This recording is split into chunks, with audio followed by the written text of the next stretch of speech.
കാരണഭൂതൻ തിരുവാതിരപ്പാട്ടിന് പിന്നാലെ മുഖ്യമന്ത്രിയെ പുകഴ്ത്തി വീണ്ടും വർണ്ണനാ ഗാനം. സമരധീര സാരഥി, പടനായകൻ തുടങ്ങിയ വിശേഷണങ്ങൾ ഉപയോഗിച്ചുള്ള ഗാനമാണ് പുറത്തിറങ്ങിയത്. പഠനകാലം, പടയുടെ നടുവിൽ, അടിയന്തരാവസ്ഥയിലെ പീഡനം, കോവിഡ് കാലവർഷക്കെടുതി, ഉരുൾപൊട്ടൽ തുടങ്ങിയ പരാമർശങ്ങളും ഈ ഗാനത്തിലുണ്ട്. ധനകാര്യ വകുപ്പിലെ പൂവത്തൂർ ചിത്രസേനാണ് ഗാനം രചിച്ചത്. 100 വനിതാ ഉദ്യോഗസ്ഥർ നാളെ മുഖ്യമന്ത്രിയെ വേദിയിലിരുത്തി ഈ ഗാനം വാഴ്ത്തിപ്പാടും. ആ പാട്ടിൻ്റെ ഏതാനും വരികളിലേക്ക്.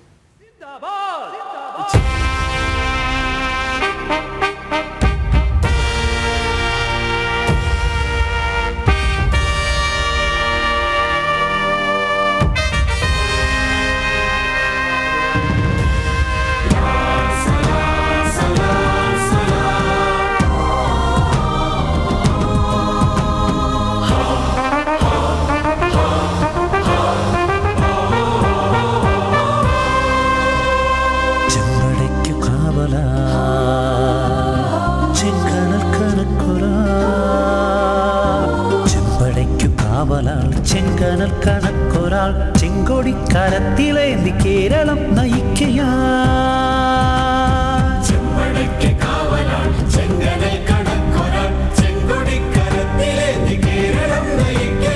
ലാൽ സലാം ലാൽ സലാം ലാൽ സലാം ലാൽ സലാം.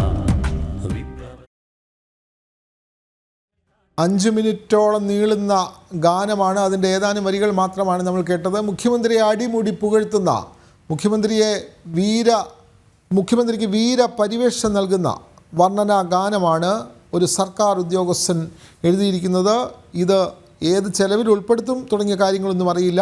നാളെ 100 സർക്കാർ ജീവനക്കാരായ വനിതാ ഉദ്യോഗസ്ഥർ മുഖ്യമന്ത്രിയെ വേദിയിലിരുത്തി അങ്ങനെ വാഴ്ത്തിപ്പാടും. ഇത് രാജഭരണകാലമാണോ എന്നുപോലും തോന്നിപ്പോകുന്ന സാഹചര്യം. കൂടുതൽ വിവരങ്ങളുമായി പ്രശാന്ത് ശങ്കരമംഗലത്ത് ചേരുന്നു. പ്രശാന്ത്, നേരത്തെ ഈ കാരണഭൂതൻ തിരുവാതിരപ്പാട്ട് വളരെ വിവാദമായിരുന്നു. പാർട്ടി സംഘടിപ്പിച്ച സമ്മേളനത്തിലായിരുന്നു ഈ ഗാനം ഉയർന്നു കേട്ടത്. അത് വലിയ വിമർശനങ്ങൾക്കൊക്കെ ഇടയായി. ഇപ്പോൾ ഇതാ മറ്റൊരു വർണ്ണനാ ഗാനം നാളെ പുറത്തിറങ്ങുന്നു. മുഖ്യമന്ത്രിയെ ഇരുത്തി 100 വനിതാ ജീവനക്കാർ വാഴ്ത്തി പാടാൻ പോവുകയാണ്. പ്രശാന്ത്,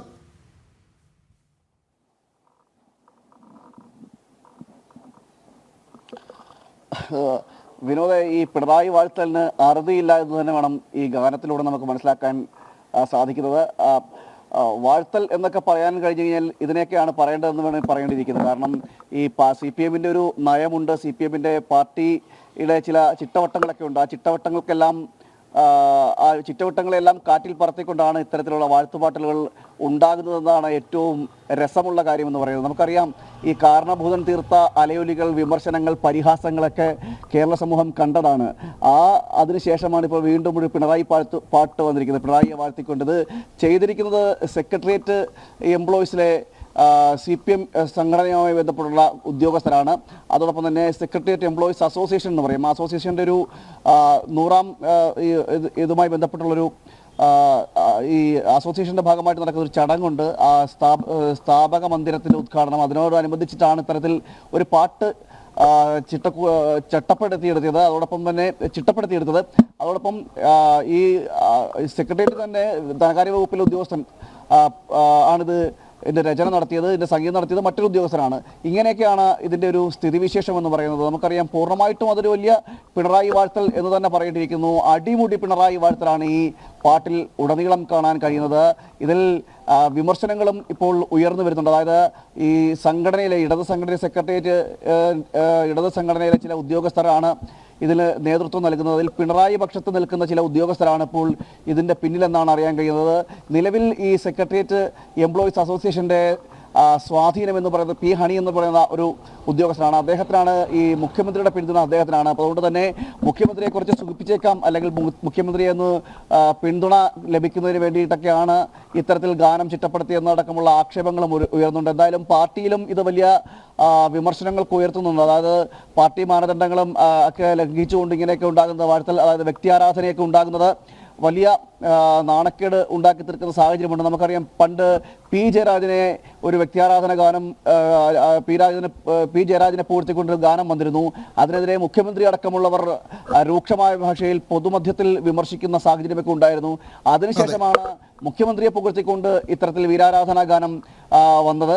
അതിനുശേഷം വീണ്ടും അതിനെ നിലയ്ക്കാത്ത രീതിയിൽ വീണ്ടും അടുത്ത വീരാരാധനാ ഗാനം കൂടി വന്നിരിക്കുകയാണ്. ഇതൊക്കെ കേൾക്കുമ്പോൾ മുഖ്യമന്ത്രിക്കും വലിയ സുഖം കാണുമെന്ന് തോന്നുന്നു. കാരണം അദ്ദേഹവും ഈ വീരാരാധനയിൽ അഭിരമിക്കുന്ന ഒരു വ്യക്തിയാണ്. നമുക്കറിയാം ഈ അധികാരത്തിലും അതുപോലെ തന്നെ ഇത്തരം കാര്യങ്ങളിലെല്ലാം അഭിരമിക്കുന്ന ഒരാൾ കൂടിയാണ് ഈ മുഖ്യമന്ത്രി എന്ന് നമുക്കറിയാം. അതുകൊണ്ട് തന്നെ മുഖ്യമന്ത്രിക്കും നല്ല സുഖം ഇത് കിട്ടുമ്പോൾ ഈ ഗാനം കേൾക്കുമ്പോൾ ഉണ്ടാകും എന്നതിൽ തർക്കമൊന്നുമില്ല. എന്തായാലും വലിയ ഈ ഗാനം വന്നതിന് ശേഷം വലിയ വിമർശനങ്ങൾ ഉയരുന്നുണ്ട് വിനോദ്. എന്തായാലും നാളെ ഇത് ഒരു CPM മുഖ്യമന്ത്രിക്ക് വേണ്ടിയിട്ടാണ് ഇത്തരം വാഴ്ത്തുഗാനങ്ങൾ പുകഴ്ത്തിക്കൊണ്ടുള്ള ഗാനങ്ങൾ ഉയർന്നു വരുന്നത്. ജനാധിപത്യ കാലത്താണ് രാജഭരണത്തെ തോന്നിപ്പിക്കും വിധത്തിലുള്ള പാട്ടുകൾ വരുന്നത്.